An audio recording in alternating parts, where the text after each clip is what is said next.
Welcome to They Mostly Pot Out at Night. Mostly, I am Salem, joined by my co-host Graveyard. Hello. This is episode 169. That's 169 of our weekly All Things Horror podcast. I guess we're continuing the month of Salem here, but this week we're trying to prove that movies can have heavy religious overtones and still be worth watching. Hard to believe. I know. I know. There are no heavy hands here, just some interesting world building on the foundation that God, with a capital G, does exist. Although we may not agree with that foundation, you can't deny that there is some fun stories based on that source material. We're doing 3 of them today. We're doing Frailty from 2002, Constantine from 2005, and Legion from 2010.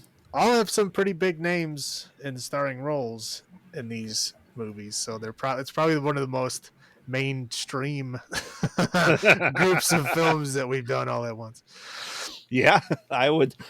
Yeah, I mean, man, I don't know if Matthew McConaughey was a huge household name in 2002, even though. I mean, he was a name. Yeah, I'd say like his renaissance, I don't think started until True Detective. Yeah, like True Detective and Dallas Buyers Club, because they came out around the same time, and that was kind of like where he came out again. Well, there was the Wolf of Wall Street was right around that time too. Yeah, I mean he had all the rom-coms in the earlier 2000s. Yeah. So yeah, he was a name that would be in stuff, but I don't think he was like the Matthew McConaughey until that. Yeah. But anyway, Frailty is stars Bill Paxton, also directed by Bill Paxton. I'm not sure I knew if I recalled that before watching this movie. I don't know. This is the first movie that he directed. I don't know how many he ended up directing, but I know this was the first one. Anyway, so I'll jump into Frailty here. So this kind of make a long story short here is that there's a dad and 2 brothers that are his children, right? And one day, it's Bill Paxton is the dad. One day the dad comes home and says, God spoke to me and told me that we're, as a family, put on this earth to fight and kill demons. And this is in 1979. Right. Yeah. This is 97. So he said, God is going to give me magic weapons and then give me a list of people, and we're going to have to kill the people on this list. And so the one son, the younger one, is like, oh, okay, that sounds great, Dad. He was like, I don't know, what, 6? Something like that. Yeah. Then the other son is like a little bit older, starting to think for himself. I think he was like 10 or 12-ish. I'd say 12, yeah. Yeah. So he's like, holy shit, like my dad's insane, right? So he's like, okay, maybe he forgot about it. Maybe it was just like a weird dream. And then he comes home. He's like, look at this axe that I found. God told me it's one of the magic weapons. And then he comes home with the magic pipe, a magic lead pipe that's supposed to help him, capture these demons. And he's like, dude, you're fucking crazy. And don't forget the gloves. Right, yeah. I was like, for a while, I was sitting there like, okay, you said they were going to get 3. Where the fuck's number 3? But then I realized that the gloves were with number 1. So he got number 1 and number 2 at the same time. But yeah, so it's like, an axe, a pair of work gloves, and a lead pipe are the magic weapons. Yeah.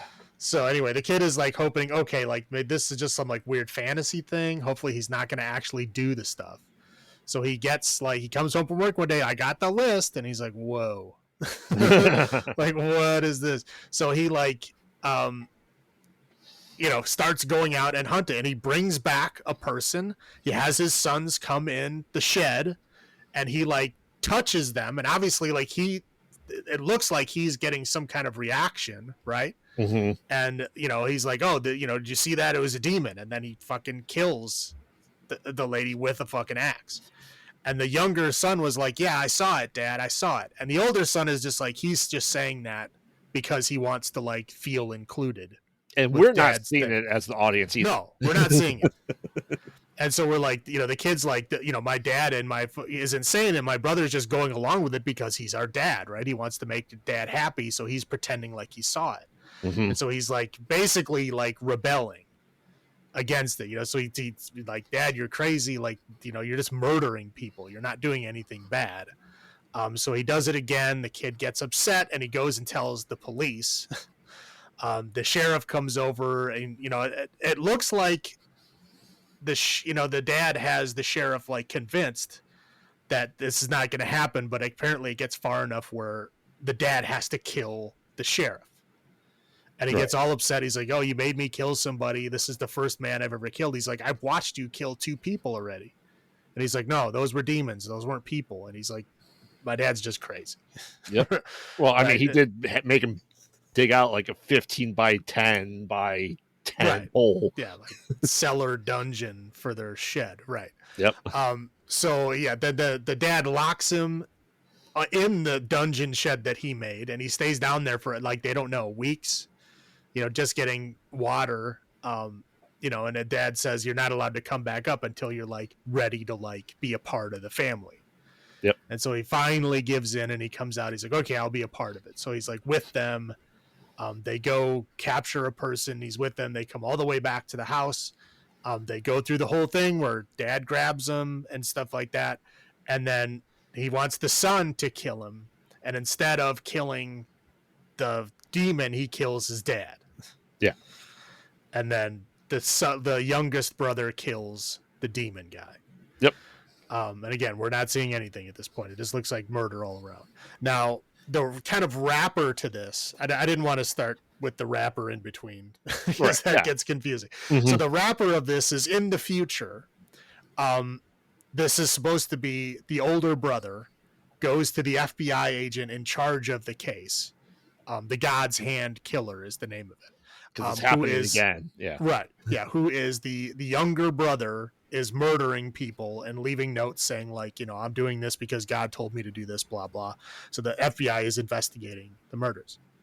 So the older brother comes into the office and basically tells him this whole story about his childhood. And then he's like, "Yeah, I know where the bodies are buried. I'll take you there." So they get in the car. He tells them more of the story in the car. And when they get there, he's like, "Oh yeah, it's over here." And basically he's like, "Okay, so like, how did this story get here?" The younger brother supposedly killed himself and said that, he was going to bury him in the rose garden. He's like, "Wait a minute.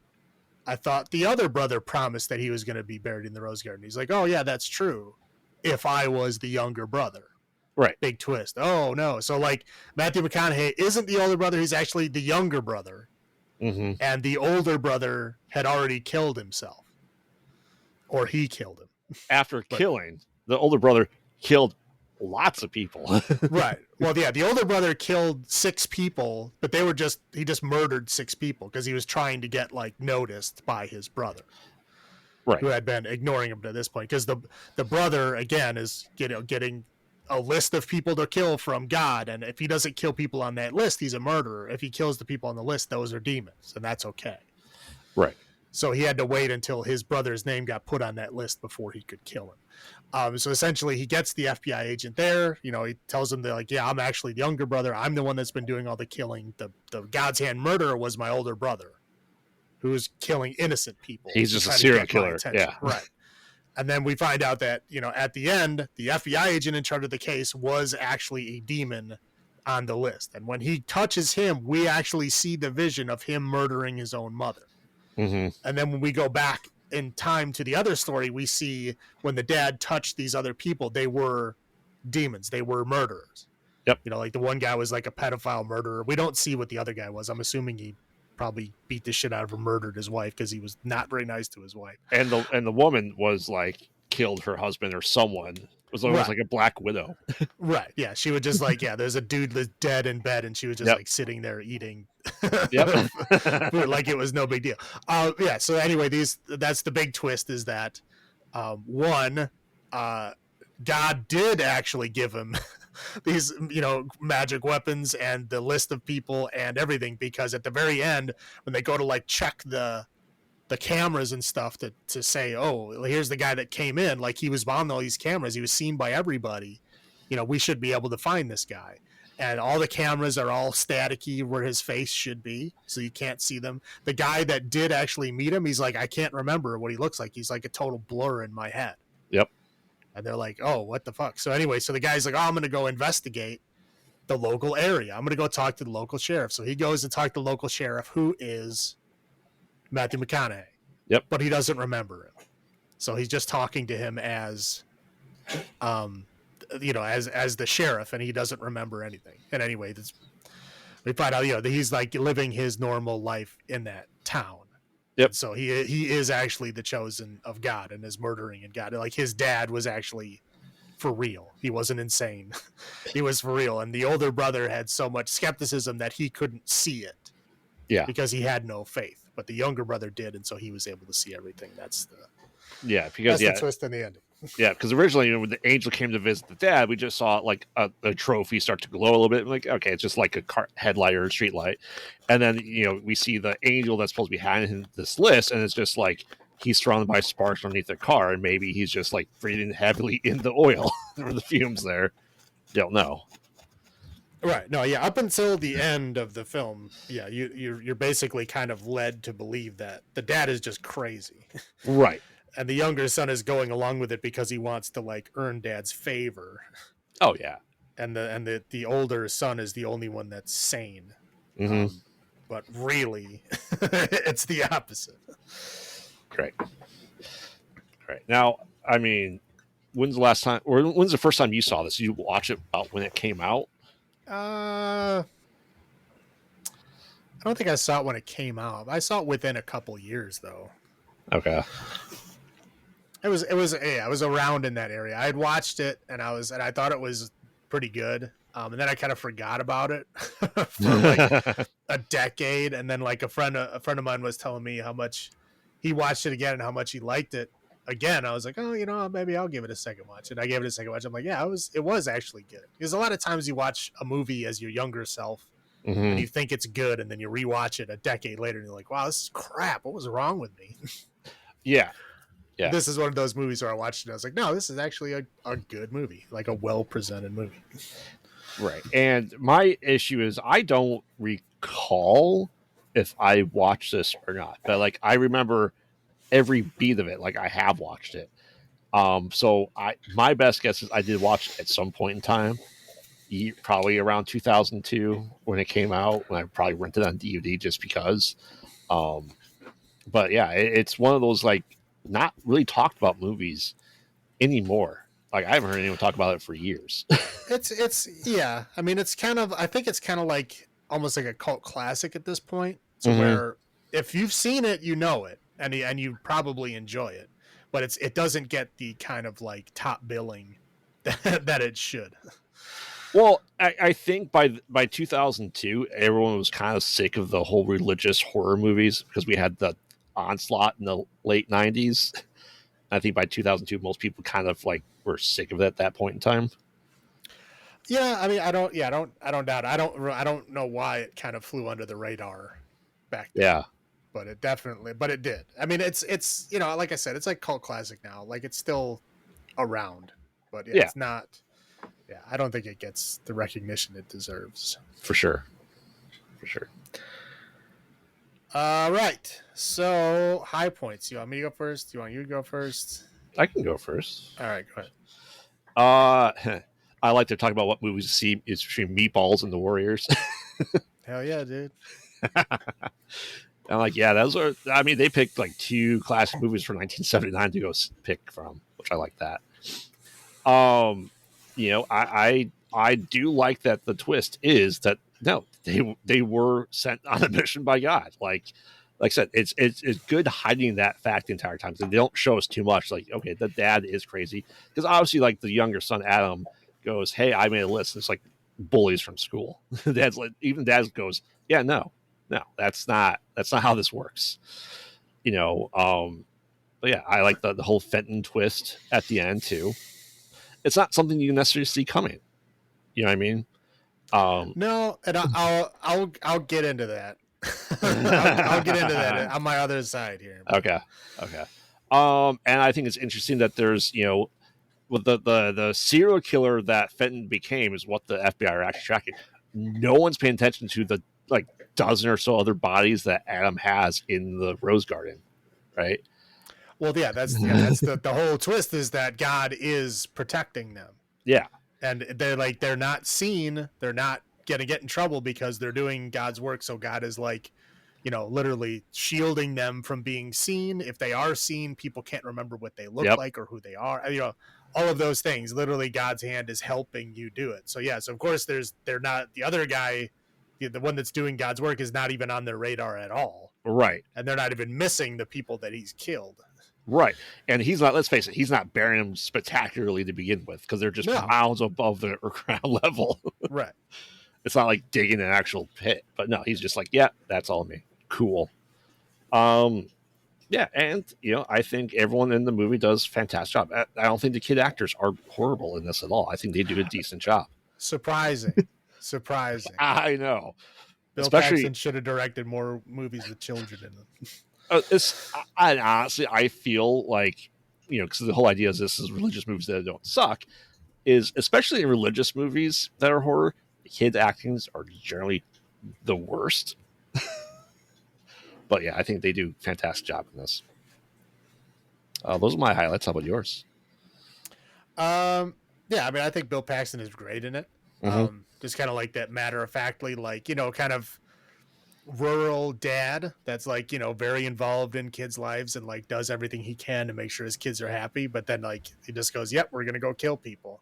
Yeah. But in that same kind of homey way, like there's no like, violence in him. Correct. Usually there is like it's a heavy drinking single dad. He's like, oh, he's beat his kids. No, yeah, he's super nice. He does everything for his kids, make sure they're they're happy and all that. And then he's like, yep, so we're all gonna kill people as a family. Yep. But yeah, again, that the family murder, like this is gonna be the family work from now on is murder. So got to get involved while you can. It's odd, but the way that it's presented, it's just kind of a fun, like again, he just presents as like a rural dad. Yep. So like to see him like, yep, let's murder people now. It's odd. It's fun. It's a different look at it. I mean, the healthy skepticism of that kid, right? I mean, he should be like worried about what the fuck is going on, because any sane person that hears like, oh, there's a magic lead pipe that's going to help us fight demons that look like normal people. Yep. Yeah, you should be. You should think that something is seriously wrong. Yeah, why he never like got any faith at all. I think all this stuff happening kind of solidified his skepticism. You know what I mean? Like made sure that he never got faith is because they were trying to force him into it, which is interesting. Yeah. But anyway, I mean, the way that the story is framed, like, talking to the FBI agent and, kind of like, we move towards the Rose Garden as the story keeps getting told. That's fun. And again, like the twist at the end, you don't expect it, because most of the time when you have heavy religious stuff in a movie, it's like they're usually murdering people, right? Right. Yeah. You get like 7, the 7 deadly sins. Like, yes, he's making a point, but he's doing it horribly. Mm-hmm. And this one is like they're, wholesome murder for God is the twist at the end, which is interesting. Yeah. Okay, rolling my low points here. So like, yeah, faith, blind faith in anything is not good. Again, like the kid was right to be skeptical about what was going on, but I don't know, it's got to be a very faithful person to just go, okay, I'll murder people for you. Yep. Without even thinking like beyond that. I mean, he was right, but again, it's like, I don't know. To me, that's a hell of a jump. Yes. Yeah, I mean, like God wants you to murder people, even if they're demons. Like that's still. That kind of goes against like most of the teachings in the Bible, right? Like, I mean, that's one of the 10 commandments. It doesn't say thou shalt not kill humans. Except. Yeah, thou shalt not kill unless I tell you to or give you a list to. It just says thou shalt not kill. So it's odd, but I mean, overall, I just think it's an odd thing for them to do. But again, that's the whole point. And then not only does God want you to kill people, but God wants your children to watch you Yeah. kill people. Like, that's bizarre. Mm-hmm. And again, on the list here, I have what was the third magic weapon, because I was thinking for most of this film, like, he said he was going to get three. I only see two. We have the axe and the pipe. What's the third one? And then, like, as I was thinking about it later on in the film, I'm like, oh, the fucking gloves. Yep. Even though he didn't really say here's 1 and 2 and 3, he just said here's the last one. Whatever. I was very confused, but yes, I do understand. It's the axe, the gloves, and the pipe. Mm-hmm. But now here's the thing that I was going to talk about in the beginning here is we get the twist that, oh, I'm really the younger brother, right? Yep. And then we show that he comes up behind the brother and hits him with the pipe, right? Yep. But in the beginning of the film, there is a scene where the supposed older brother has a gun to his head and kills himself. Yes. And on the phone, he says, you promised you'd bury me in the rose garden. Right? Yeah. Like, that is a scene that we are presented with. Up until that point, all the scenes that we have been presented with are truth.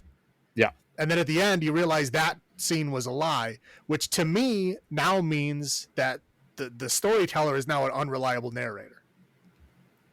Because that scene did not happen. Right. That scene was not true. Therefore, how can you believe any of the rest of it? Obviously, at the end, we do see that, yeah, God is protecting that guy, but, the rest of that story we may not believe. Yeah, I mean, that scene, if that scene wasn't in it, if he just told him he did, that's fine. But no, we actually see the scene with him kill himself and him speaking to him on the phone. That, again, sets up the whole unreliable narrator thing to me. Yeah, I mean, unless in his head, that's his brother decided to kill himself and being a person at that moment in time, and that's how he envisioned him losing his brother, because he didn't kill his brother, he killed a demon. No, well, yeah, but he came up behind him and hit him with a pipe. Yeah, I know, and then killed him with the axe. So he didn't shoot himself in the head. I'm so just the saying, gun being involved at all is false. Correct. Yeah, I'm just saying that maybe Adam in his head, that's what his brother lost himself, and that's how he envisioned his brother dying, because he didn't kill his brother, he killed the demon. Right. Well, again, like how he described it to the FBI agent, that doesn't matter. Those are just his words, what he said. It's not what happened. All of the other flashbacks that we are shown as a viewer are true. That's the only one we are shown that is not true. Right. And it just bothers me that scene is literally like in the beginning of the film. Right. And they do say that, he went in there and took his brother's body from the morgue and drove in the ambulance, which he left his brother's body in the ambulance to go kill this FBI demon, which is weird. Well, no, he buried him in the rose garden. Yeah. And then came back. Yeah. But because he's the God Hand guy, nobody cares. And nobody pulled him over and arrested him. Yeah. Just like the cop said, oh, yeah, as long as you bring the ambulance back, everything's fine. Yep. Those are all your low points? That's it. Yeah, I mean, obviously the blind faith is a huge one for me too. Like, I would not trust anyone like that. Yeah, like I said, though, you expected the dad to be like abusive and stuff like that, but no, they weren't. But yeah, letting your kids watch it, I don't agree with. Obviously, forcing someone to be in the cellar for weeks until the point of starvation to like force the illusion of God upon them, because that's the whole idea, right? Some people have these starvation and stuff like that, like, oh man, I haven't eaten in weeks, I'm lightheaded, therefore I see God. It's like I don't want to say a trope, but it is a trope that you hear about often. Well, it's a thing that monks used to do. Right. Yeah. So, I mean, yeah, it is a way for people to reach God, but I think you have to want to. Right. It has to be the point of you doing it. And then, but this is like, if you're forced to do it, yeah, it's not going to help. Correct. Yeah. And it's that weird line too, right? Where God told Bill Paxton's like, your son's a demon, kill him. And he's like, no. Which I get that, but I don't know. I feel like the way he's been doing everything, he would have killed his son if that was you really thought. And of course, having to drink Coors, disgusting. Do not like Coors. I'm sorry. It's okay. But yeah, overall, it's a well shot movie. I think goes on the radar and needs to get more attention and love. But that's all I got. Oh, right. So how we're gonna do magical holy weapons because every movie has at least one magical holy weapon. So magical holy weapons out of 10, how many would you give frailty? Yeah, this is a tough one. It's not something you need to watch honestly more than once. I don't think it's not like hints and pieces that you miss along the way. It's pretty laid out for you.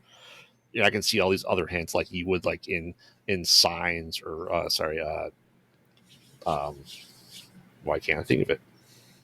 Sixth Sense, right? It's not pieces to miss. But yeah, I mean, once is good to get entire plot. So I will give this uh 8 magical weapons out of 10. How would you? Yeah, I'll agree. I'll do 8 magical holy weapons out of 10.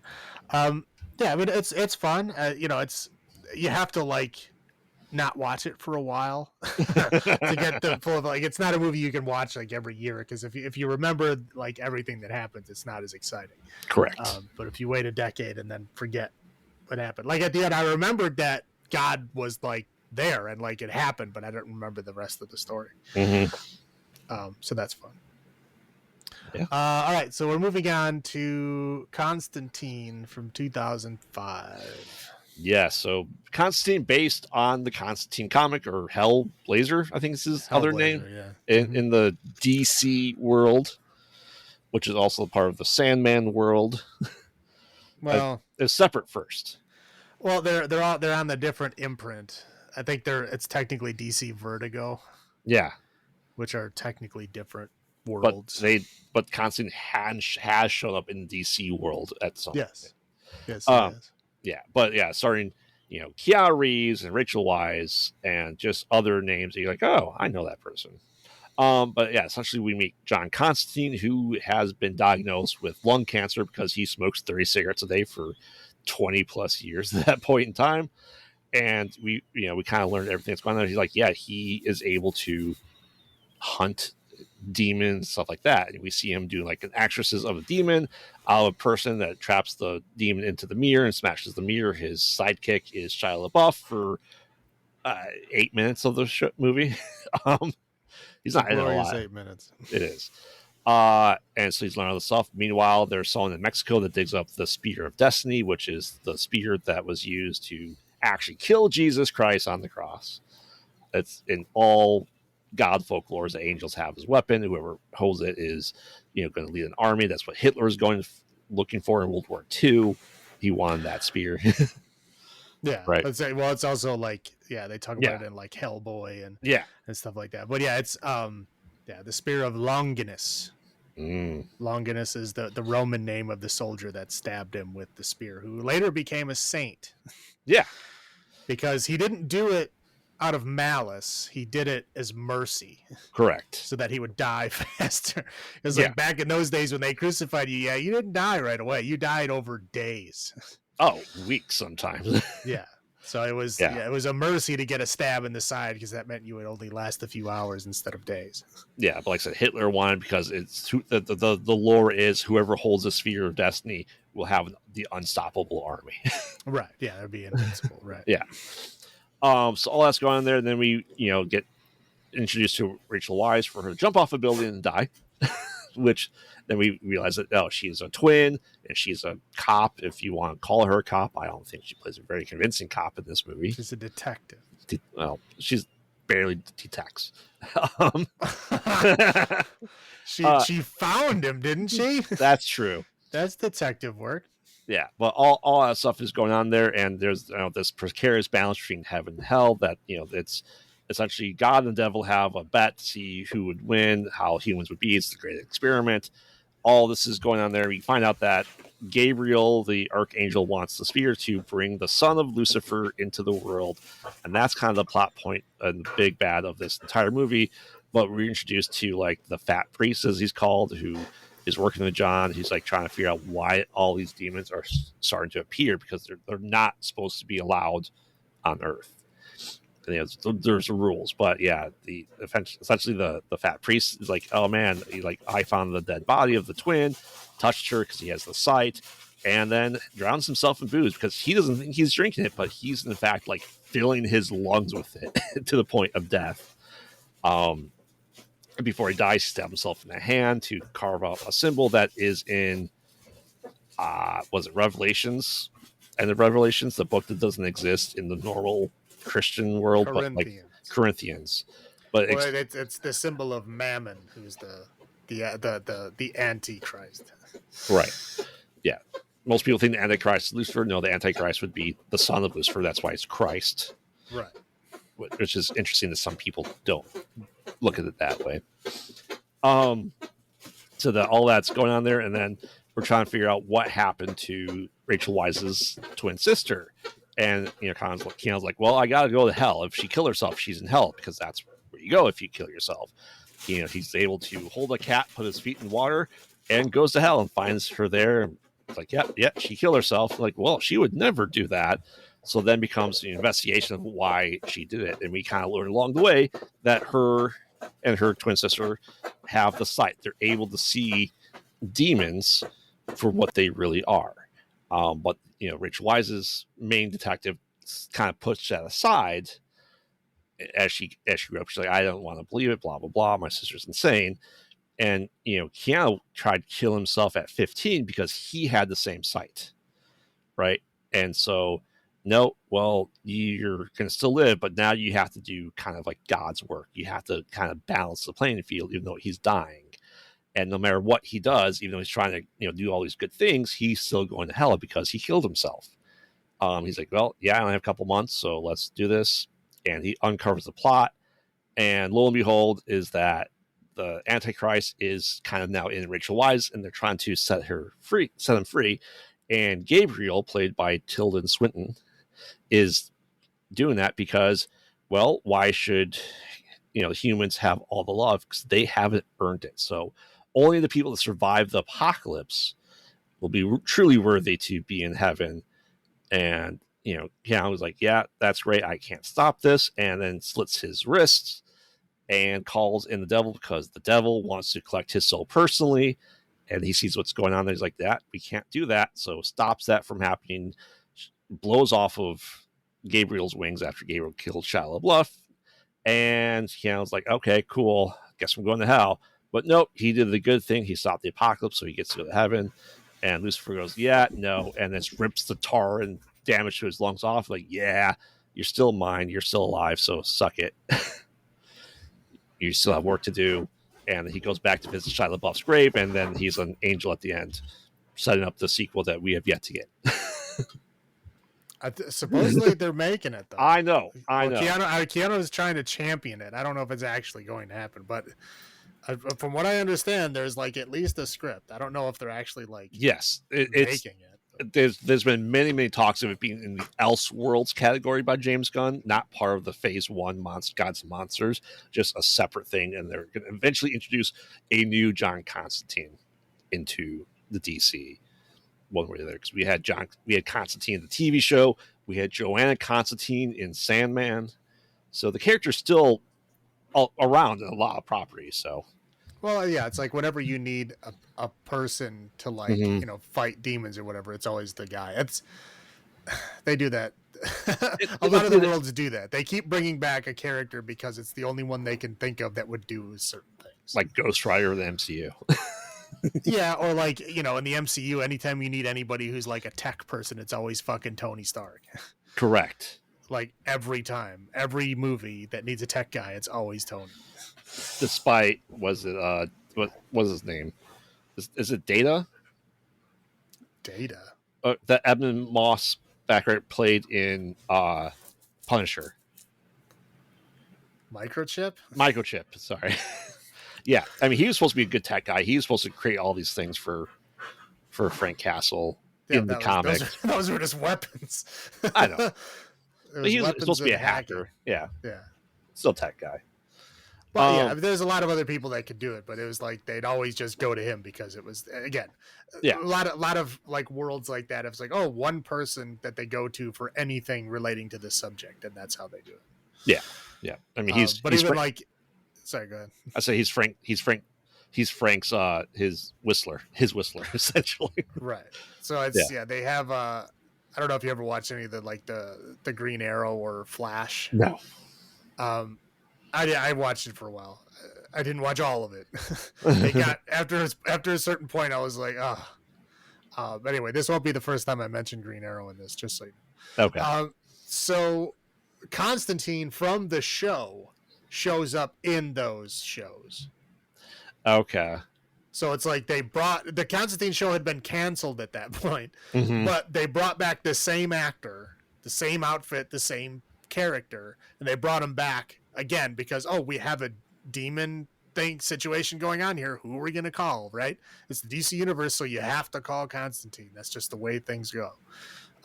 So he was in their show. I think it was one of their crossover episodes where they were all there. Yeah. Whatever. Which I'm surprised they didn't have the same guy play Constantine in Sandman, which is weird. Well, it's also been at least 10 years. Yeah, that's fair. You might But have moved on by now. Yeah, I mean, I know I saw Constantine in theaters. I don't know about you. I didn't have enough money to see things in the theater at this point in time. I saw it as soon as it came out on video. I know that. I was excited because it's like I was a huge Keanu at this time because it was like The Matrix was really big, because The Matrix came out, 99? 99 and 2003. Yeah. So like, it was like he was riding high at this point. I was a big Keanu fan. I mean, I'm still a big Keanu fan, but at that time, I think I was a super fan. So I would watch everything that came out. And this was like, I don't know if it was the biggest one. It was the biggest like sci-fi kind of fantasy adventure movie after The Matrix, I think, that he was in. Yes. So yeah, I watched it. I thought it was great. And people were like, "Oh yeah, it's great." And then like, a month later, like nobody talks about it. like it just disappeared into ether. I've heard some people talk about it recently. But yeah, it was just kind of one of those movies that I don't think it got what it deserved. Well, I mean, I guess I know it's Vertigo, but it's still like the best DC movie we had in 10 years at this point in time. Well, yeah, but they also kind of buried the fact that it was a DC movie. Correct. Like they didn't really tell anybody at all that it was a DC movie. It was not advertised like that at all. No. Yeah, you're right. Most people didn't know at that point in time who Constantine was. Right. It wasn't a heavily done thing. It's not like they had a DC symbol in the beginning of the movie. Nope. They weren't doing that shit back then. Nope. So, but yeah, like I said, I've always knew this movie. I don't know how many times I've watched this at this point in time. A couple dozen. Yeah, I mean, yeah, I haven't watched it that much, but it's always like, made me happy when I watched it every couple of few years. I'm like, oh, I forgot how good this movie was. Yeah. But yeah, so it's good. All right. Anyway, so I'm going to start with my high points. Yep. So, number one, I have to call out Peter Stormare as the devil, right? I think I've heard lots of people say that he's probably the best depiction of like Lucifer in like any media. And I kind of have to agree with that because it's a fan. He's not in it for very long. It's like maybe 5 minutes at the end of the movie. Yeah. At the end of the movie, it's always like maybe 5 minutes, but it is such a fantastic portrayal. It's outstanding. So it's worth watching just to see Peter Stormare in his white suit with his oily feet. It's great. Again, there's a lot of people in this movie. I mean, we got Keanu, we got Shia LaBeouf, we got Rachel Weisz, we got Tilda Swinton, we got Jimon Hansu. I always forget his name. He plays the witch doctor guy. Yeah. Yeah, there's a lot of people. I don't think they were that big at that time. Well, Keanu was. Yeah. I think Rachel Weisz. I think this is post Mummy, so I think she was after the Mummy. Yeah. Yeah, I think she was decently big at this time. Mm-hmm. But yeah, it's a good mix of people. But it's fun. I really like the depiction of hell in this movie. It's like, to me, it looks like a nuke is going off all the time. Wherever you're at, yeah. Right. It's like like version of hell, yeah. Right. So like it's a nuclear bomb has gone off like a mile away from you. And you imagine that constant fire wind that's just blurring, burning and destroying everything. And it's just like that all the time. And that's what it looks like. It does. It's pretty good. Yeah, it's like CGI 2005 CGI, which is not great, but they did a really good job with Hell. So like it kind of, even now it still looks good. There's some CGI. I'm not saying that all CGI in this movie is great. It's not. No, no. But the depiction of Hell, I think, is pretty good. Mm-hmm. I really appreciate that they had their own Hell Bible. Yep. So like the Hell has their own version of the Bible that has extra chapters and stuff like that, which is kind of cool because like the stuff that they even talk about this, like Longinus, right? Like he is a saint and everything, and they do talk about him, but like there was a whole other chapter in the Bible that was supposed to talk about him, and all that got cut out. Yep. It's like it's in the Apocrypha. There's like so many other books that were like at one time part of a gospel in certain parts of the world, and they cut them all out. Yep. But yeah, so like some of this stuff that's in the Hell Bible is some of that stuff. Some of it they pulled in for this, but it's still fun. I do love the Spirit of Longinus and the Spirit of Destiny. I love any story that has it in there. I don't know why. I just think it's cool. I like the Jesus weapons that Constantine has. It's like a grenade launcher with a cross on it. Yep. I don't know how Shia LaBeouf was like just making gold like shotgun rounds in a kitchen. That I'm not too sure about, but like the weapons themselves were pretty cool. Oh yeah. I thought the Gabriel depiction was interesting. I thought Tilda Swinton did a great job, but I think like when she shows her true colors like at the end, I think that it's a really cool depiction because she's like her arms are covered in like hospital bracelets. And they have like weird things written on them, like sorrow, and like just all these interesting kind of like descriptor words. Like, is she all these things that were like she's healing from or whatever? Like, it's just a weird, good design. I'll say that. I thought it was fun. And I would say this, like overall, the movie has pretty spectacular designs and costumes and stuff. I thought it was great, and I did also appreciate that there's no cheap love story in this movie. They kind of hint at it, like there's a couple of scenes where like, they get really close and you're like, oh shit, is this coming? But it doesn't. Right. It's like Keanu is not interested at all. Like Constantine's got more shit on his mind than trying to hook up with the detective, and it's cool. It's rare in movies like this to not have a goofy love kind of subplot. And this one doesn't at all, and I appreciate that. That's all I got. Yeah, I mean, definitely the cast for sure is great. Like Tilda Swinton is good at playing like androgynous people. Like Gabriel's not anything supposed to be anything. There's no gender to angels, right? Well, it's not mentioned. It's not brought up, right? But if you know the lore, then yes, it's they're just names. And he said the design of it, even like Peter Stormare's, like he has like almost like varicose dark veins kind of on his neck too. And his design, like they don't call attention to it at all, but they put that much detail and thought into it to do it. Right. Yeah, that's it. Like it's all these interesting designs that they're not like, a lot of these movies are like, look at all the time we spent making these things, and like this one is just kind of like everything is just kind of there. Right. Well, and like, appreciate it. and Constantine has the tattoos he puts together. It makes people appear of hidden things. Like, don't really call much about it either. And it's just design. They show that they know the comic a lot. Appreciate that. I think the music in this was spectacular. You would, yes. Yes. And I'm gonna say this is the best Constantine we've gotten ever. I mean, I think so. A lot of people would argue with me and you about that. I know, but I think so. I know. If it wasn't as popular as it was, we would not be here 20 years later going, when's he coming back as Constantine? Yeah. No one's calling for the other guy. It's coming. I know, but no one's been calling for the other guy or the Joanna Constantine of the Sandman world. It's Keanu Reeves. As you said, the weapons are spectacular. Like it's that whole maidenness of it too. Like, how do you do this? How do you make holy rounds? How do you do all this stuff? Now, do I think Shia LaBeouf could have blessed the entire tank of the water? No, I don't think so. But he was. Well, he did. He dropped the magic cross in there, right? But it's interesting that they do that, and it's kind of like that whole makeshift like Whistler thing. Like Whistler makes weapons that are just out of spare parts to kill vampires. This is what these people do to kill demons. It's good. That's it. They don't draw too much attention to it. That's about all I have. Go my low points. As I said, the hell looks great.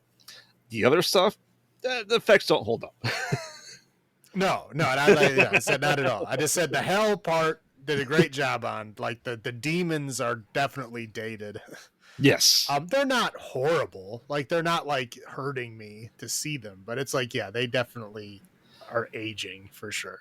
Yeah, and we've discussed this before. Like if we get a Constantine, I don't want people to, say we have to remake. I just take the movie that exists in Constantine, update the effects to match what you're going to have in your new movie, and call it good. Re-release it, make a shit ton more money. Fine. Yeah, I don't know why. I mean, there's only like 2 people that have ever done that. Mm-hmm. And they did them terribly. I was like, that's of course the special editions of Star Wars, and then like that weird, no gun version of ET.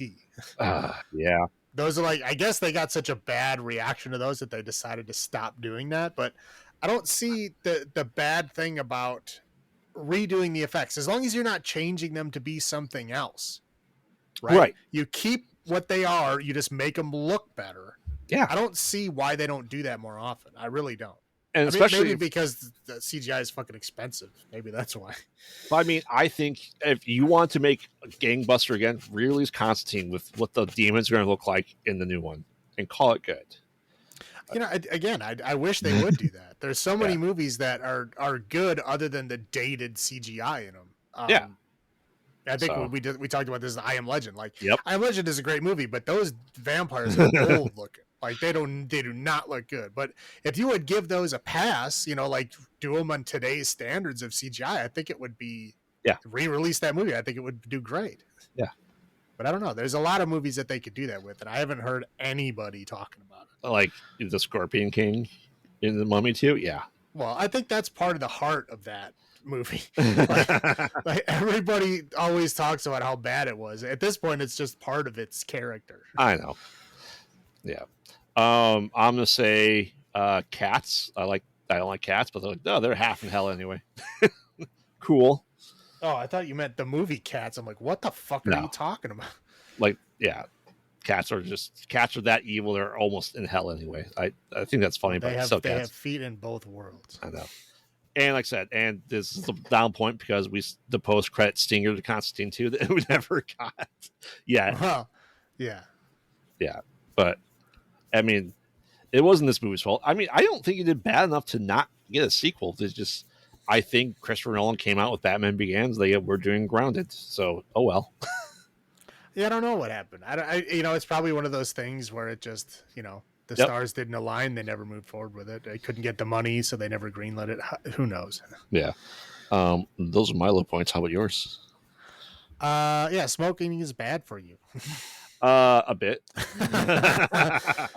But it's kind of funny that even after he has super killer lung cancer, he's still like, yeah, whatever. He just smokes anyway. Right. But that's kind of core to the character. Like I think every depiction, he's always got a cigarette in his mouth, like in every frame of the comic. Oh, he has a trench coat and he has that. Yeah. It's... Right. Yeah. Done. Yep. When the shifty-eyed priest is like, "Oh, I'm going to use my psychic powers," he like rubbing all over newspapers. I'm like, newspapers? They still have those? But yeah, I was like, that was funny for 2005, like rubbing your hands on newspapers. Okay, now Gavin from Bush is in this movie. Yes. He is not good. Thankfully, his part is pretty small. And he's only in like the first third of the movie, but it's dumb. I don't like him being in it. Again, he's not a big part, so it's not that bad of a thing, but it's like, why? Yeah. He's terrible. I don't like Gavin. Bush is okay. I just don't like him. Why do they have a bathtub in the bathroom of a bowling alley? The guy clearly lived there. Right, but that was like the public restroom of the bowling alley. Uh-huh. It had a giant tub in it. I'm like, I have never seen. The only time I've ever seen a bathtub in a bar or like a bowl, any kind of public place like that, is like when you go to like a dive bar and they can't afford a urinal, so they just put a bathtub in there, put some ice in it, and you just, everybody has to stand around like a trough, and Mhm. that's the only time I've ever seen a bathtub in a bathroom in a public place. I was like, why is this? But it's like a nice bathtub too. I Yep. was like, whatever. It was like, I'm sitting here thinking, like, I thought they, at first, I guess I've only noticed it in this watching of it. Like when I watched it before, I guess I had assumed that they went to like back to his house or the back to her hotel room or something, and that's where it was happening. I didn't realize they were still at the bowling alley when that happened. I was like, oh, that shouldn't happen. But yeah, we already talked about the CGI. Yeah, I don't think I like the angel Chaz at the end either. And there's bugs and lots of bugs in this Yes, there movie. are. It's gross. There's like demons made of bugs. Yep, It's gross. that is your ultimate demon. Yes, I would just like die from fear at that point. Like the one guy that like looked at the demon and then his hair turned white, that would probably be me. Like the bug demon would show up and my hair would just turn white. That's fair. But yeah, that's all I got. All right, so how many magical holy weapons out of 10 do you give Constantine 2005? I really like this movie. Yes. 8.5. Yeah, I'm like, it's not a perfect 10, No. but it's a fantastic movie. So I've watched it so many times. I will continue to watch it so many times. Like I said, I mean, man, if you think about DC movies, I mean, this is easily in the top 5 DC movies of all time for me. Is it in the top 3? Probably. I think you would have to go The Dark Knight, Batman 89, and then this. Batman 89. It's nostalgia at that point in time. I think Batman 89 is the best Batman of those 4 that we got from Schumacher. Well, I mean, yeah. That's not saying much though. I was not a fan of Batman Begins. I was not a fan of Dark Knight Rises. I really only liked the Dark Knight of those Nolan ones. And I have not been a fan of anything in DC EU other than the Suicide Squad. The new Batman was good. Yeah. Yeah, but I like Constantine more. So that's why it's not. I mean, yeah, that's your opinion. I'm just saying, like, yeah. Again, I like Batman Begins and the new Batman more than I like the 89 Batman. And I lived through it. Like, I was in the middle of the hype for 89 Batman. It was fucking everywhere. Yes, it was. And I was on board. I had my VHS copy of Batman that I basically wore out as a kid because it was fucking great. But, yeah. But even now, I can see the weak points Yeah. in it. But that's okay. That's neither here nor there. So, yeah, 9 for me. Okay. Okay, so now we'll move on to Legion from 2010. Now, there's not a whole lot of story that happens in this one, so I can probably get through this really quick here. So, one, we get it's a diner in the middle of a desert, right? Mm-hmm. We got a bunch of people there. The guy who owns it, his son, who's the mechanic. There's like a mom and a dad and a girl who, their car broke down, so they're there to get their car fixed. And then we, got the old, one-armed. It's basically a zombie movie, but religious. The characters the characters that are trapped in a place in the zombie movie. Right. So they're there, and then like the pregnant waitress is like the focus of the film. So there's a part in the beginning where we get I'll tell you what happened. You don't know what's happening right now, but I'll tell you what happened. An angel that came down from heaven killed a dog and then lost all his angel powers. And then he grabs a whole shit ton of guns and then goes to this diner and is determined to protect this pregnant woman because she's giving birth to like the next savior. Second Jesus. Right. They don't really say what it is. He just says that it's an important child and it has to live. They don't say why. They don't say it's like, oh, it's Jesus reborn or anything. No, they don't say anything like that. They just say it's very important. But anyway, God had originally sent him there to kill that baby. and he decided that he loved humans too much that he's going to protect them because God has gotten angry at people and has sent all of his angels down to Earth to kill all the people, Yep. to like literally exterminate them from the Earth. Yep. So he comes down, and it's like him against all these other angels that have them trapped in this diner, and they're just gunning down all these like possessed people, which is interesting. They're getting possessed, but they're not getting possessed by demons. They're getting possessed by angels. Because, well, essentially, if you ever watch Supernatural, the TV show, which I don't think you have, I have it's not. it's still possession, but it's possession that you have to grant access to, and that's what I said. It's like the weak-minded, easily fooled people. Like, yeah, you can come into my body, and they just never. I don't leave. think anybody is allowing it. I think it's just possession. Well, I don't know the lore though. I'll have to watch the TV show because there was a TV show based on this movie. I thought, that is I thought it was like the weak-minded that they're able to convince to let them in. Well, it's weak-minded that they're able to take over. I don't think they have to convince or ask. I think they just do it. It's just the weak-minded that are easier for them to take over. Yeah. So anyway, so they take over all these people, and they show up, and like the people can, like, I don't know, mutate or whatever depending on what angel's in them, and then they fight, and they fight off all the demons. They try a couple of different tactics to get in. They all fail. The dad ends up dying. The mom ends up dying. Eventually, over time, everybody ends up dying except for this mechanic's son, who's got the crush on the waitress, the pregnant waitress, and then the daughter lives for a while. Except she dies in the car wreck that we don't see. I was getting there. Okay. That's at the end of the movie. We're not there yet. Okay. So essentially, okay, so Gabriel, Michael is the one that's protecting them. Yep. Gabriel comes down. He's like, oh, well, God told us to kill everybody. You're going against God. And so they have a big fight. And then he ends up, he like knocks him out or whatever. And then, well, no, he kills him. He kills him. Right. Yeah. He kills him, and it looks like he kills himself too, but he doesn't.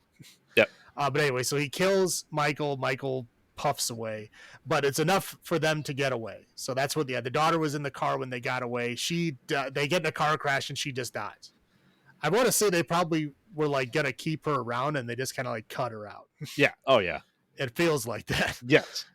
But anyway, so they get away, and then as they're like escaping towards this like settlement that looks like is surviving the attack, the angel attack, Gabriel finds them and comes to attack, and then to protect them, Michael comes back down as an angel again. Yep. And so Gabriel gets all upset, like, well, why did God give you stuff? And he's like, well, you gave him what he asked for. I'm giving him what he needs. Yeah. Whatever. So they fight, and Gabriel dies, and then they leave. And then supposed to be the end of the film is them going to the settlement, but we don't actually see that. We just see them leaving safely. Yep. And apparently the TV show picks up from there at some point. Oh, I didn't realize that. I didn't realize a continuation of it. Yes. No, yeah, it's a continuation. It's not a retelling of the story. It's a continuation. It's a sequel. Then I should probably watch that. It's on my list. I just never got around to it. I watched the basic synopsis just to see like where it is. It starts 25 years in the future.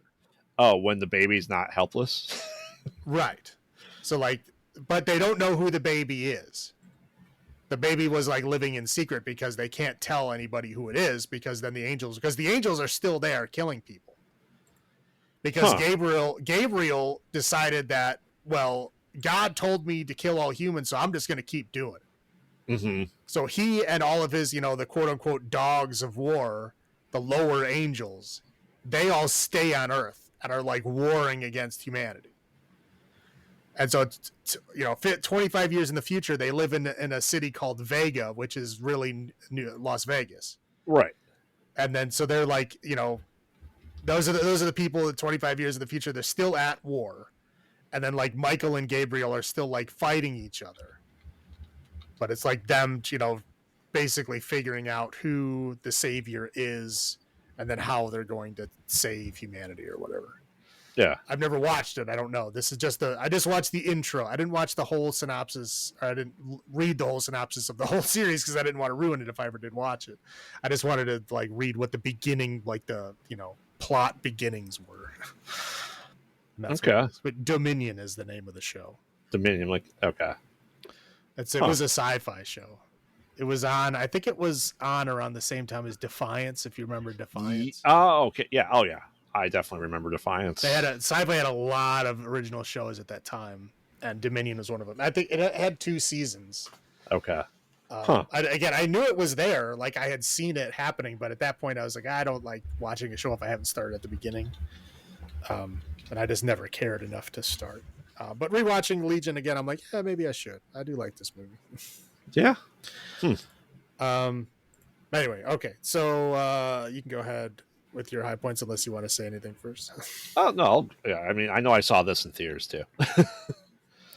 Again, I don't think I had enough money to. But yeah, like I said, I enjoy it. From the trailers, you wouldn't think it was angels. So angels are bad, especially the humans, especially in this. That's really bad. I mean, they're very demon-like in a lot. Well, yeah, they have like black eyes and pointy teeth. Like, yeah, they demonstrate all the things that demons normally are. Yeah, but like I said, it's just need to show angels as like demonic possessions, which I enjoy that. The cast of this is pretty stacked for the most part. Adriana Palinski, yeah, which I'd say she wasn't very known at this point in time. No, I don't know if she is known now. Honestly, she's been in some stuff. Like she was in Agents of S.H.I.E.L.D. for a while. She was in John Wick. Yeah, I mean, she's been in some stuff. Mm-hmm. But like, yeah, I wouldn't say she's like famous. That's fair. Yeah, and obviously Paul Bettany. Yeah, without makeup on. Right, which is weird to look back at that. Well, I'm just saying, like, probably his biggest role has been Vision, and like people don't know what he looks like under the makeup, right. Which is funny. Yeah. Dennis Quaid is in it. Was it Tyrese Gibson and I don't know who the family is, but and then here this Gabriel is that guy, Kevin Durant. Yes, Kevin Durant. I told you Green Arrow was going to come up again. The daughter is Green Arrow's little sister in the TV show. Oh, I didn't know that. I'm like looking at it, I'm like, I fucking know her from somewhere. What do I know her from? And it took me probably a good like 20 minutes of going, who the fuck is that? Like, where is she from? And I was like, oh shit, yeah, she was Thea, Oliver's little sister in Green Arrow. Okay. Yeah, never watched a single episode. I watched it until what was it? I think I watched the first episode of season 4, and I'm like, wow, that was shit. Just never watched it again. I think it went on for another couple of seasons after that. I was out. Yeah. The first couple of seasons are really good. Yeah. I like I said, I like the idea that people are being possessed by angels, but they're still just meat suits. Like they're not actually hurting angels; they're just killing the meat suits, essentially. I think. Well, yeah, they're killing the tools of the angels. Correct. Right? And of course, it's a secret Christmas movie. It is, because they do show that it takes place on December 23rd, even though there's no Christmas decorations and nobody mentions it in any way. Correct, and that's why it says Jesus 2.0 because right. Listen, it's definitely Jesus because it's the second coming of Jesus, or Jesus 2.0. So, well, then like I said, they never say it's Jesus, which is like it's. They never even say it. They never even say it's a savior. They just said it's a very important that this child lives. Yeah. That's fair. Like I said, I view him as Jesus 2.0. So. Well, you can view whatever you want. It's never said. True. So that's said that the religious overtone's not as heavy-handed. Right. That's the theme I was going for with these three. Is like, yeah, God definitely exists in all of these movies, right? Like it's a proven thing. Mm-hmm. But it's not like preachy. It's just like an interesting story told from the perspective of God is real. Yep. So yeah, most of the movies that do that is like always like, super preachy, like, oh yeah, you should do what God says because God's real. Like that's boring. Nobody wants to see that. But these are, Like God is there, so yeah, all of you should not sin or do bad things because God is for real there. But they don't concentrate on that. They're just telling good stories in that world. Exactly. That's what I have. What are your highlights? Yeah, like you said, everybody, the actors are great. I think you named all of them. I helped you with some of them. Yes. I like the scene with the old lady. I fucking laugh every time. She acts like a deadite.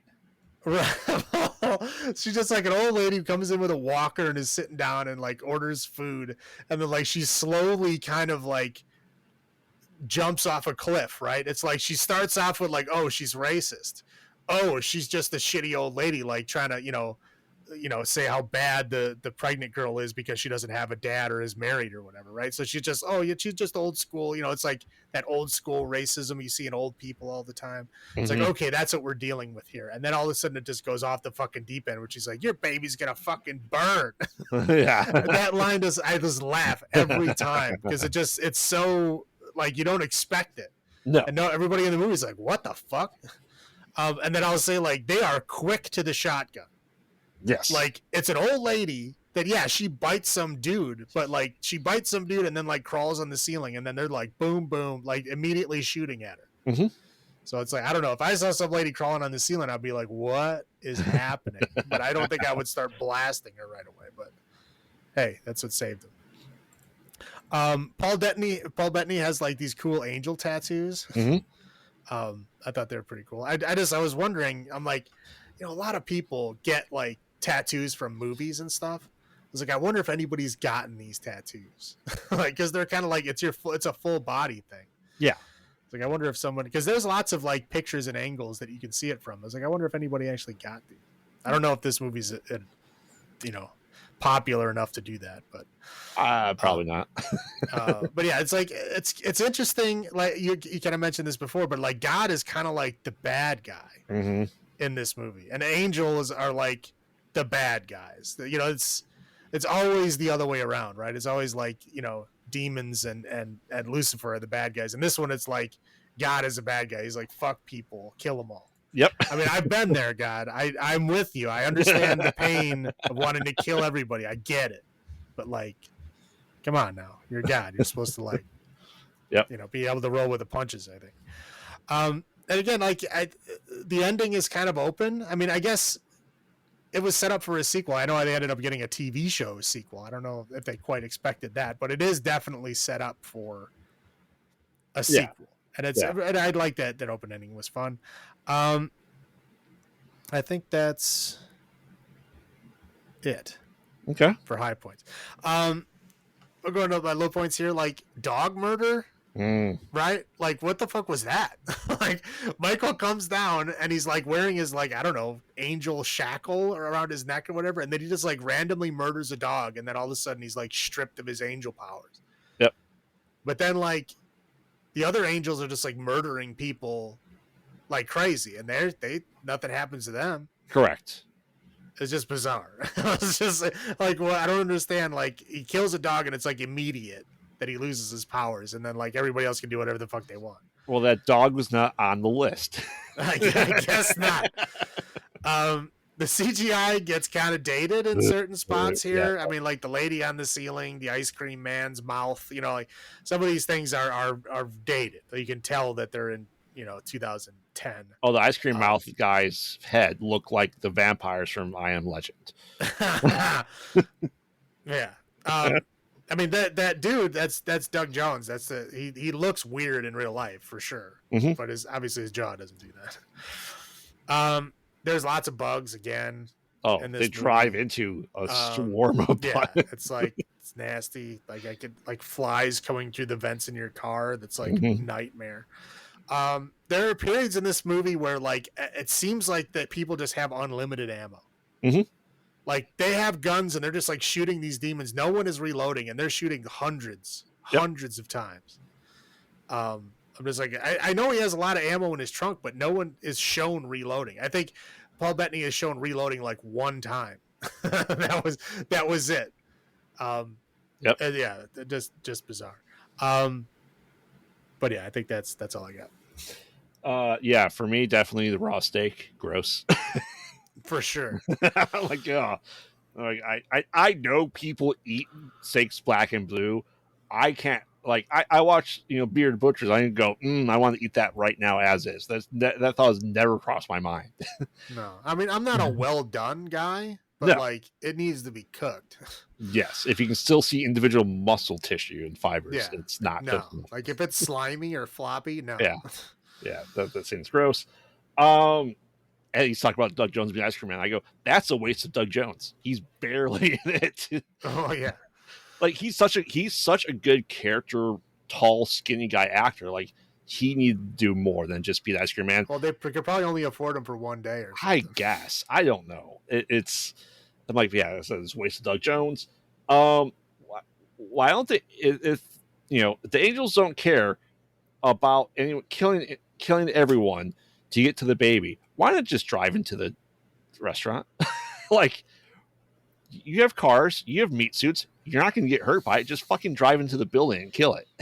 Yeah, well, if they die, they ain't coming back to Yeah. that diner. I'm not saying they won't come back and do another meat suit. They probably will, but Yeah. they're not going to get to that diner within the next day. Yeah, I think because they want to witness what's going down. So I think that's why they're most of the time they try to do a full on assault. They get the shit kicked out of them, and then at that point they're just waiting. Yeah, for Gabriel. I feel like they could have just done a lot more instead of like, oh, that was a physical attack. Now they're gonna do a mental attack. Okay, sure. And people, like I said, this is why I compare them to the zombie survivors. Is people die for stupid ways and stupid reasons in this movie. Well, yeah, they're getting tricked. I guess. And, they say that's only the weak minded, but man, they didn't like those metalheads listening to Slipknot. Those are the weak minded people in this movie. Those were punks. Come on now. They were listening to Slipknot, though. That was the other car. Oh, okay. There's a car of metalheads and a car of punks. I'm just saying, I don't think punks or metalheads are generally weak minded. I think you're wrong there, brother. But yeah, that's all I got. All right, so Legion from 2010. I guess I got to go first this time. Huh? I like it a lot. I think there's a lot of fun, like kind of lore stuff that they add. Mm-hmm. That is just interesting, right? I mean, it's they let it, they put it in there. It's kind of like Constantine, where it's like they're not blowing it in your face, like the cool tattoos that Paul Bettany has. They don't mention them except Right. at the end when they say, oh, the guy's got prophecy or whatever. But like they just look cool. It's just a lot of like cool stuff. Yeah. Like the Angels armor that they have is cool looking. They don't really focus on it or anything. It's just there's a lot of cool background stuff. They did a good design job with it. But yeah, as far as like being a fantastic movie, not really. It's got a lot of just like action stuff to it, but I do enjoy it. So I'm going to give it a 7.25. Yeah, I mean, I really enjoy this movie. I haven't probably watched it in the past 5-ish years, maybe 6. I probably have seen it like a dozen times. It is a good put on type movie. It's horror, and it's good. Do I like it more than Frailty? I think so, honestly. For that reason, I am going to go to 8.25 magical holy weapons out of 10. Now I am really intrigued to watching Dominion. So yeah, well now I got from last week and this week. Now I got Twin Peaks and Dominion on my list, so I got good stuff for a while. Twin Peaks is going to be a slog to get through. I don't know. I might do Dominion first. Yeah, it's just 2 seasons. It's only like 20 episodes altogether. They're both on the list. I'll get there. All right, cool. All right, so now that religion is out of our system, it's time to move on. I say mostly because one of these movies next week does have more religious stuff in it, but not super focused like these are, I guess. Mm-hmm. But yeah, David Lynch had us start down the road of confusion, but next week's movies were born there, shaped by it. So yes, next week we're jumping into some mind games with Jacob Slatter, Mandy, and John dies at the end. Remember, we watch bad movies, so you don't have to. And this has been Graveyard saying, have you checked on the children? This is Salem saying, "Long live the new flesh." Good night.